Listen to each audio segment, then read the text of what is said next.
5 عورتوں کو نیند نہیں آتی۔ حضرت محمد صلی اللہ علیہ وسلم نے فرمایا ان 5 عورتوں کو رات کو نیند نہیں آتی۔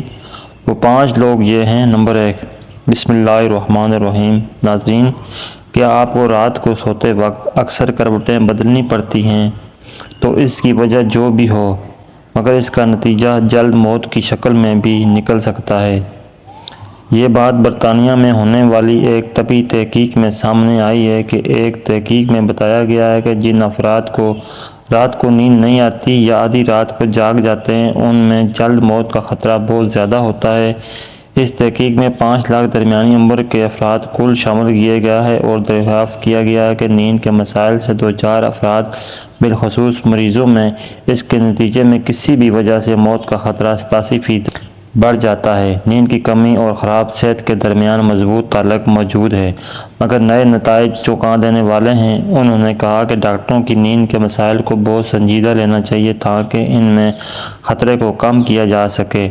ان کا کہنا تھا کہ زیادتی سے ویسے ہی مختلف امراض میں موت کا خطرہ 67% تک بڑھ جاتا ہے، مگر ایسے مریضوں کو بے خوابی یا نیند کے دیگر مسائل کا سامنا ہو ان کے لیے یہ خطرہ 87% تک بڑھ جاتا ہے۔ اس سے قبل 2019 میں کیلیفورنیا یونیورسٹی کی ایک تحقیق میں بتایا گیا ہے کہ محض ایک رات کو کم سونا بھی ذہنی بے چینی، خوف یا اعصابی خلل کا خطرہ 30% تک بڑھ جاتا ہے، جو رات بھر میں دماغی کنکشن دوبارہ منظم کر کے ذہنی تشویش اور بے چینی کو کم کر دیتا ہے۔ نیند کی کمی سے ذہن بوجھل ہوتا ہے اور مختلف مسائل کا شکار ہو جاتا ہے، جبکہ زیادہ سونا حالت کو بہتر بناتا ہے۔ ناظرین، آئیے اب بات کرتے ہیں ان عورتوں کے بارے میں جن کو رات کے وقت نیند نہیں آتی۔ حضرت محمد صلی اللہ علیہ وسلم نے فرمایا 5 عورتوں کو نیند نہیں آتی۔ وہ 5 عورتیں کون کون سی ہیں؟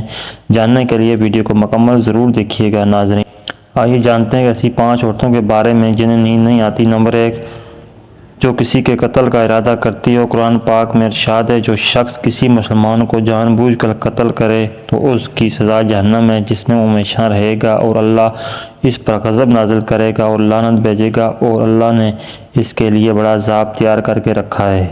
اسی وجہ سے ہم نے بنی اسرائیل کو یہ پیغام لکھ دیا تھا کہ جو کوئی کسی کو قتل کرے جبکہ یہ قتل نہ کسی اور جان کا بدلہ لینے کے لیے ہو اور نہ کسی کے زمین میں فساد پھیلانے کی سے ہو تو یہ ایسا ہے جیسے کہ اس نے تمام انسانوں کو قتل کر دیا، اور جو شخص کسی کی جان بچا لے تو یہ ایسا ہے جیسا اس نے تمام انسانوں کی جان بچا لی۔ مطلب یہ ہے کہ ایک شخص کے خلاف قتل کا یہ جرم انسانیت کے خلاف جرم ہے، کیونکہ کوئی شخص قتل ناحق کا ارتکاب اسی وقت کرتا ہے جب اس کے دل سے انسان کی حرمت کا احساس مٹ جاتا ہے۔ ایسی صورت میں اگر اس کے مفاد کا تقاضا ہوگا تو وہ کسی کو بھی قتل کرنے سے دریغ نہیں کرے گا، اور اسی طرح پوری انسانیت اس کی مجرمانہ ذہنیت کی زد میں رہے گی۔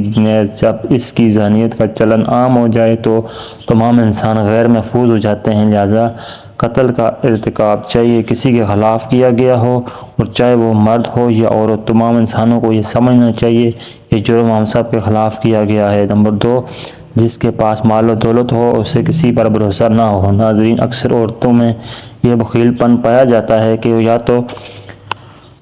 یا تو ہر کسی پر بھروسہ کر لیتی ہیں اور بیوقوف بن جاتی ہیں، لیکن جب اسے کہیں پر بھروسہ کرنا پڑ بھی جائے تو وہاں بھی اپنی بے وقوفی دکھاتے ہوئے سنجیدگی کا مظاہرہ کر جاتی ہیں، جو اسے بہت نقصان پہنچ جاتا ہے۔ ناظرین، مرد ہو یا عورت، تاریخ کے ہر دور میں ایک سے بڑھ کر ایک دولت مند کرۂ ارض پر نمودار ہوا ہے۔ گردش ماہ وسع کے بعد مٹی کا ڈھیر بن گیا۔ اس کے بعد انسان سمجھنے کے لیے تیار ہی نہیں کہ دولت کے انبار پانے کے بعد صرف پیغمبر اور اولیاء ہی استقامت پر کھڑے نظر آئے، ورنہ زیادہ تر دولت نے انسان کا دماغ خراب کیا اور انسان غرور کا شکار ہوا، اور پھر یہی وہ مقام ہے جہاں پر اس کائنات کا اکلوتا وارث خالق کائنات حرکت میں آتا ہے اور پھر وہ دراز رسی کو کھینچ کر انسان کو نشان عبرت بنا دیتا ہے۔ اسی کی سب سے عبرت انگیز مثال قارون کی ہے جس نے خزانوں کی شہرت ضرب المثل بن چکی تھی۔ نمبر 3، وہ جس نے لوگوں میں سے جھوٹی باتیں کہی ہوں اور لوگوں پر جھوٹے الزام لگائے ہوں۔ ناظرین،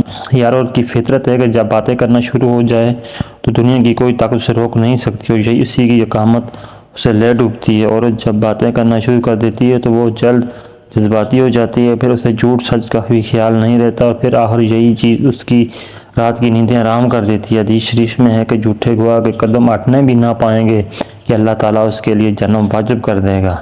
جس نے کسی مسلمان کو ذلیل کیا، اس پر الزام عائد کیا، تو اللہ تعالیٰ جہنم کے پل سے روک لے گا، اور یہاں تک کہ اپنے کہنے کے مطابق عذاب پا لے۔